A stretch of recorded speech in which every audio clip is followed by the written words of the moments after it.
Oh, it's Tuesday. The Green Goddess is going to be picked up today and taken to its owner. That's nice. This bike that came in yesterday is up on the lift. I'm going to do a little work on it. Kevin should be here shortly. It's 7 in the morning, about 10 to 7. And I'm just going to start doing a little bit of organizing and cleaning on this guy. Still got to organize all these parts. Well, actually, I need to just eliminate the parts we're not going to use and start to work. Expect we'll do a compression check right off the bat, get rid of these extra ground wires. And over here, we will get this blue cap off of here because I don't need that. Try to find a assimilator. If not, I'll order one. The bike will run without the assimilator. It's been a little warm. And figure out exactly what they were doing with these wires. Basically get rid of them and wire in the boiler properly. And then see if we have spark. Battery. We'll use the shop battery for checking the electrical system. And I'll get a bigger battery so we can test the starter. All right. See if it'll spin the motor. So, things are coming together. Okay, it's about 8 o'clock. Let's see, it's about 10 after. Kevin and I have been working on this since about 7. We've made some progress. We've taken off the old Zehners, both of them. I've cleaned up this wiring up here, taken out all the excess wires, and in doing so found out that these connectors have been pretty well destroyed. Now, that would normally call for a whole new wiring harness, but I just don't see the need. So I'm going to just go ahead and cut all these wires loose and replace these connectors with the old-fashioned Lucas bullets. Yeah, bullets. I've done it before. These things just, I mean, look like they're melted, or I don't understand how they could be so badly broken. But anyway, that's what I'm going to do. The colors are easy, you know, color in, color out. That's all you have to do. It's not exotic. It's a little time consuming, that's all. We took the old resistor pack out of here and the condenser pack out of here, and we'll mount the boiler up under here when we put it back together. Used S100 to clean the engine up. We just spray it on, brush it on, and then rinse it off with clear water. The thing is, you have to do it on a cold engine, and you have to make sure it never dries, because it dries into white plastic. It's terrible stuff if it dries. But if it doesn't dry, if you just spray it on and spray it off, it does magic. This engine looks a whole lot better just with what we've done so far. Over here, so we took that second blue capacitor out. We'll get a assimilator to go in its place. Kevin's pulling the carbs off now because even though they were rebuilt a lot of years ago, we want to go through them ourselves.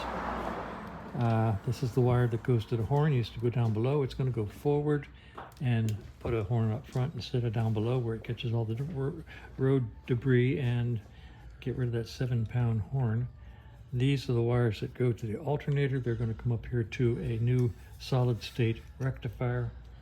And all these wires will be cleaned up and reconnected properly. So these go to the, oh, this is the Zener that was on this side. 75 uses 2 Zeners. So some of these wires are just going to be pulled off, cut off, capped off, like this one. And okay, so we're making progress. This is an hour's progress. Over here, these are all the parts we've taken off that will not be used anymore. This is perfectly good. I'll put it in the unused but perfectly good box. We may use one of these ground wires. I'm not sure yet when I wire the starter in. But this whole harness that was up under the tank is not needed. And here's the condenser pack and the resistor pack and the 2 Zener diodes and the 1975 style rectifier unit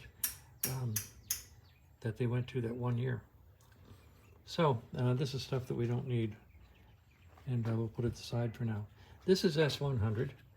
This is clear water. This is S100, and this is S100 in the spray bottle. This stuff is magic. Spray it on your cold engine and rinse it off with cold water, and it'll make a old crudded up engine look really good, really fast. It cleans right down into the castings. So that's the first hour on this bike. Do a little more work and see where we get. Okay, it's going on 9 o'clock, quarter till. We've made some more progress. I've cut off all these excess wires. I'm going to cap them and pull them back and cover them as required. I'm going to clean up these wires. Half of them aren't required. This is the horn wire that used to go back down here. I'm going to route him up and extend him up and put a horn up here where we can be heard. We've got the spark plugs out because we're going to do a compression test before. Well, we're going to do a compression test now to find out if we have enough compression that might be a problem if we don't. So we'll do that next. In the meantime, Kevin's got the carbs off and taken apart, and here they are now. These carbs were apparently rebuilt a 3 years ago, and so you could think, oh, let's just put some gas in and try to start it. Well, we never do that. We never, ever just put gas in a bike and try to start it. So we always take the carbs off, and here's the reason. Here's, you can see in here, let me do a close-up. Okay, can you see that crud? Isn't that lovely? I don't know why. Get the light way down under there, like, in there. Then would it be turned off completely? See if that'll light it up. No, that's worse. No? Okay. Okay, that's good. I guess I'm doing a shadow. Anyway, that's crud in the bottom of the bowls. Okay.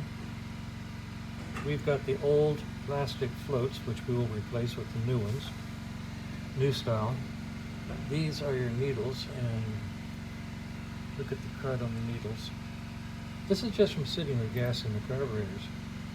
And the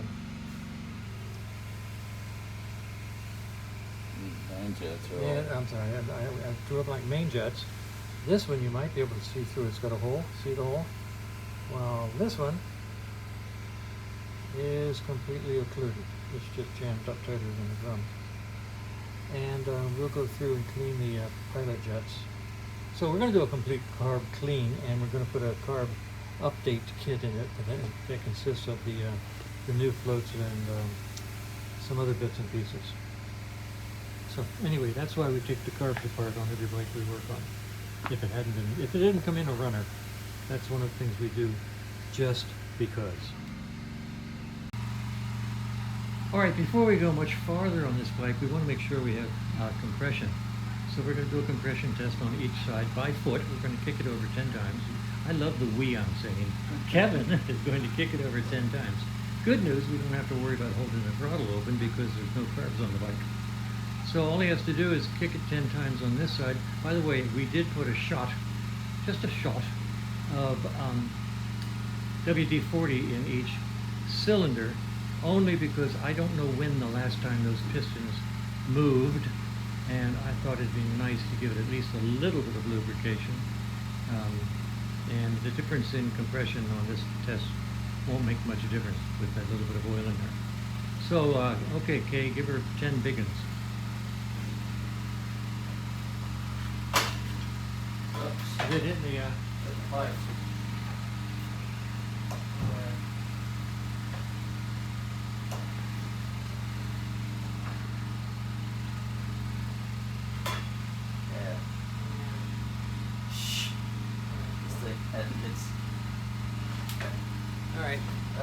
We're going to abort this for a moment while we get that Kickstarter to clear the exhaust pipe. Okay, we resume with take two. We just loosened the exhaust pipe header nut, and we pushed the pipe in a little bit and snugged it down, and we've got clearance now, clearance. 10 quick ones. Oh, is it in gear? It's in gear. Oh, shoot. And we're going to stop when we make sure it's not in gear. All right, third attempt.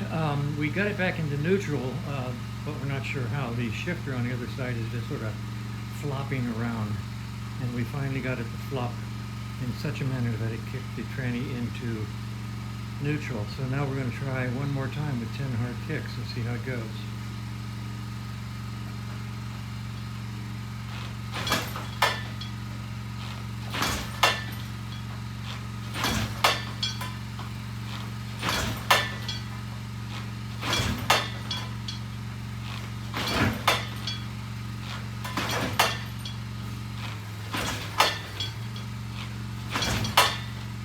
One to grow. All right, that's 10. What do you got? Looks like 100. 100 pounds? 100, 105, something like that. Okay, yeah. about 105. Yep. Okay, let's do the other side. All right, so we're doing the other side now.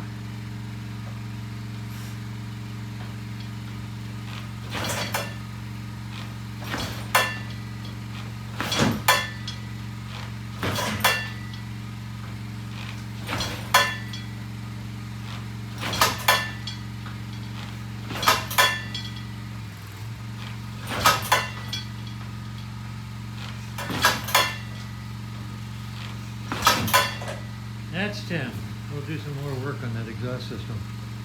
It's still touching on the return. 105. 105 on both sides. Okay. Now, theoretically, that's a little low. You should have 110, 120, but it's 105 on both sides, which means that they're the same, which is a good thing. And once again, like when we were doing the Green Goddess and had real low compression, as soon as we got the bike running, the compression came right off. So I'm not upset with that. We do have 105 pounds, which means we probably, when we're ready, we'll try to start the bike. I don't know if we'll check the valves before or not. It's sort of like, depends on our mood at the moment. But, okay, we have compression, so we're going to continue working on the bike. All right, so it's, what is it? It's 10:30. So we've been working on it since about 7. A lot of progress made. Kevin's got the carburetors over here completely cleaned and ready to go back together, pending the carburetor rebuild kits, which will have the new float. Hello, you noisy so-and-so. Hey. Pending the parts that we're going to order for the carbs, so they'll just sit here. And he has de-grunged them. We'll polish these parts a little. And when we get the kits, we'll put it back together. Kevin is going to open up. Will you cut it out? Kevin! Some of us have to work. Hey, I'm talking here. I'm talking. Hey, I'm talking. Kevin's going to take the primary part because there's something wrong with that shifter. Plus, we want to check out the electric starter mechanism because we have the bearing over there that's broken. So we've got to see what's in the starter mechanism. So he's going to do this side, taking the primary part. I'm going to go over here on this side and start cutting the ends off of all of these wires and putting the old traditional bullet connectors on them, because it's either that or a whole new wiring harness, and I don't want to do that. So that's what I'm going to spend my time over here, and he's going to spend his time over there. We've proved that there's compression, and progress is being made. Now these switches are just terrible. They're gunked up. They hardly move,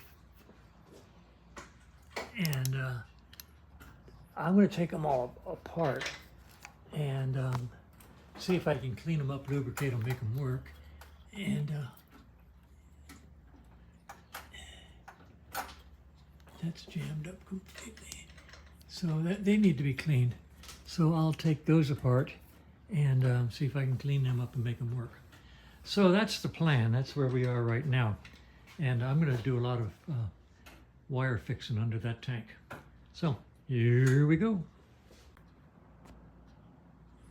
All right, I've got all the connectors and all off of these wires. Not quite sure. This is ignition, kill, or kill ignition, ground, and something else. Make a decision on that later. Right now, I was able to get all of these out of the connectors.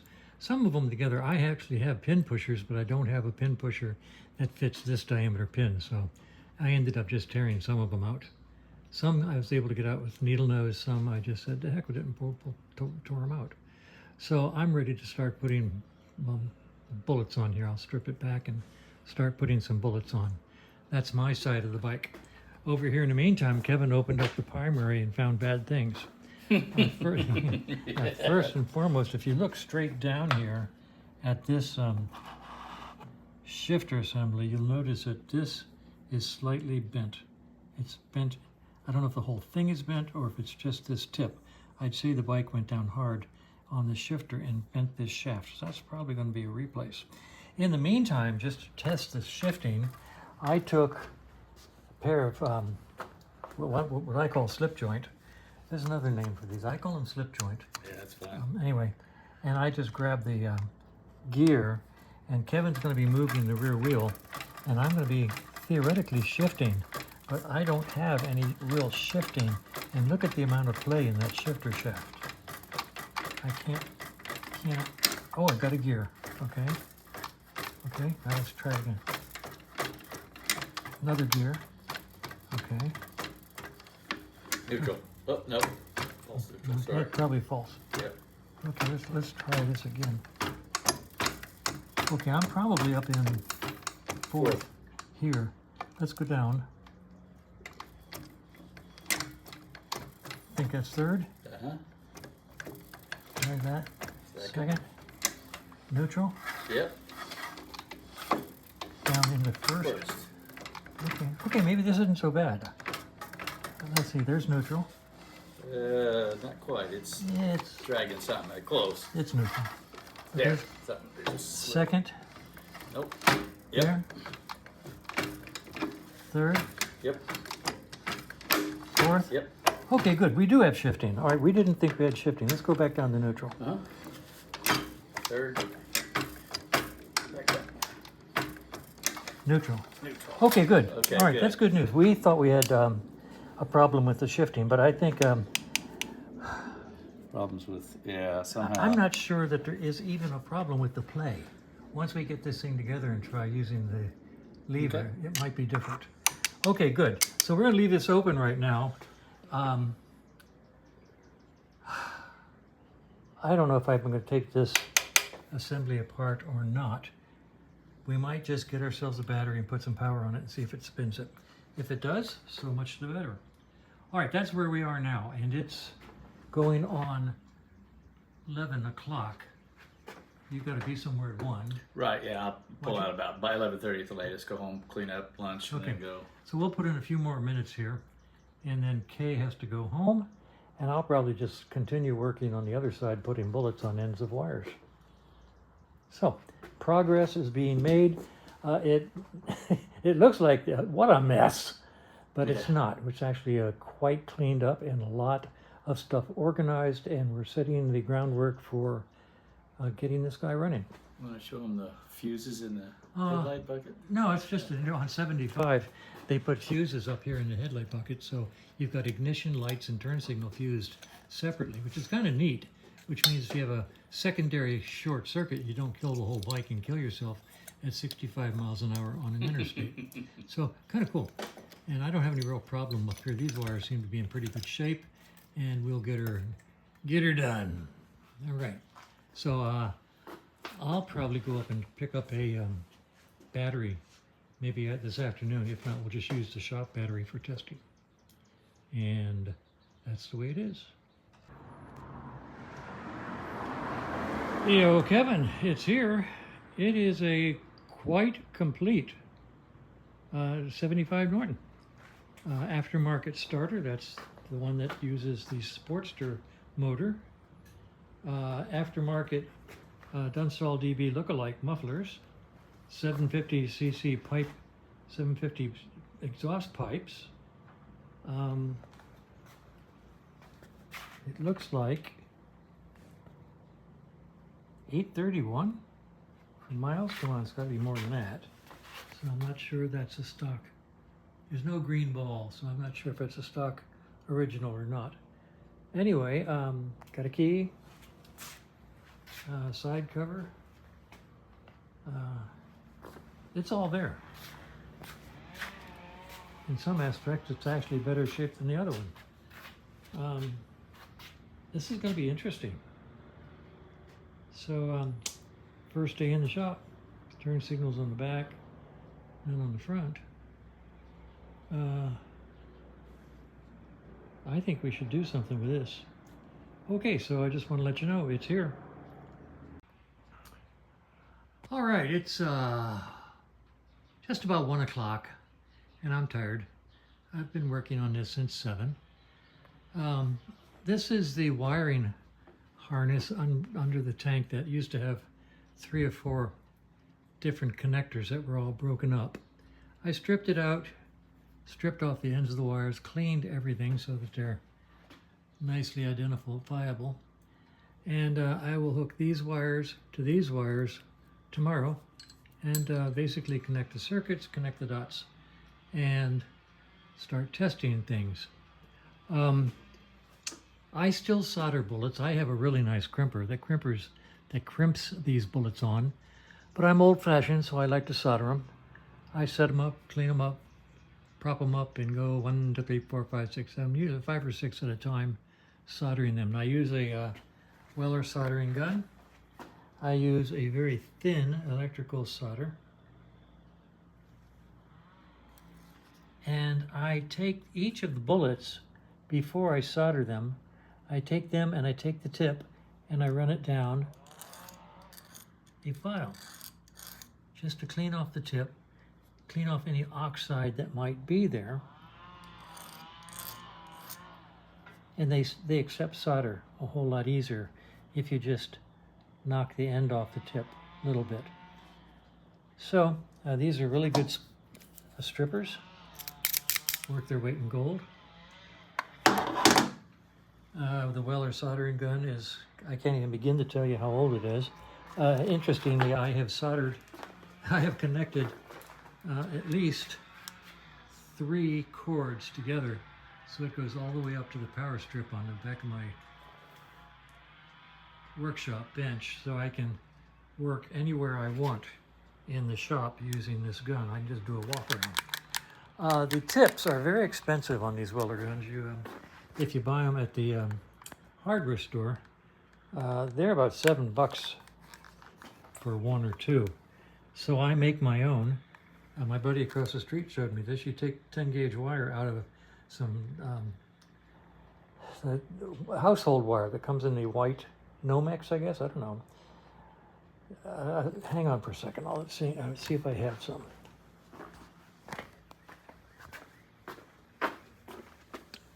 Let's see. Yeah. This is household wire, 10 gauge copper wire. And I stripped it out of the white double wire. And you just strip it down, bend it to shape, put it in the Weller, and it makes a perfect soldering iron, soldering tip. We made a lot of progress today. And I'm tired, and I'm going to call it a day. So, and just in case you want to see it, this is our next project. It's another 75 electric start. Just came in about an hour ago. So that's going to be our next project. Interesting, eh? All of a sudden it's raining Nortons. So you just never know. One up there, one down here, one over there. Boy, you want Nortons? We got Nortons. Okay, that's enough for the day.